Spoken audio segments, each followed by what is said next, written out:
বিসমিল্লাহির রহমানির রহিম।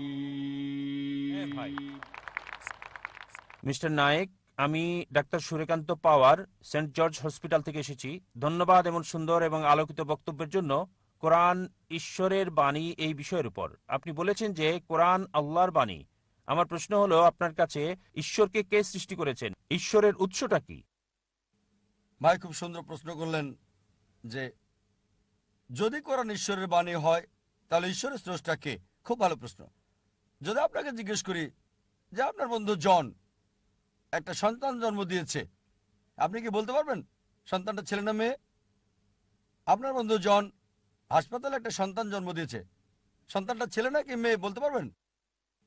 অনুমান করে বলেন। না, ছেলে না মেয়ে বলতে পারছি না। সরি, অনুমান করতে পারছি না। চেষ্টা করেন। 50% হলো বলেন। হ্যাঁ, 50 ভাগ, অর্ধেক সম্ভাবনা। ঠিক আছে, বলেন। ছেলে। ছেলে।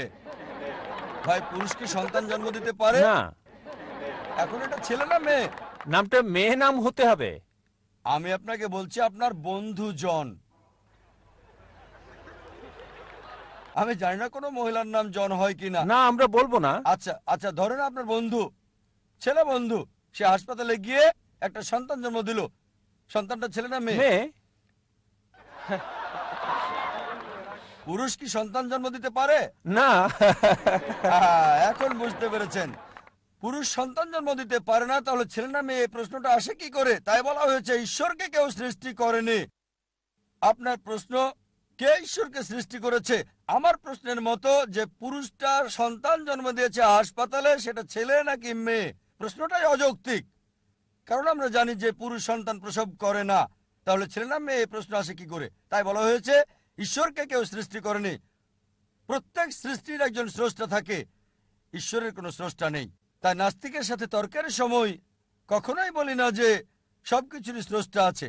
আমি বলি প্রত্যেক সৃষ্টির স্রষ্টা আছে, ঈশ্বর কোনো সৃষ্টি নয়। বলা হয়েছে যখনই আমি বলবো ঈশ্বরের স্রষ্টাকে, আর সেই ঈশ্বর নয়।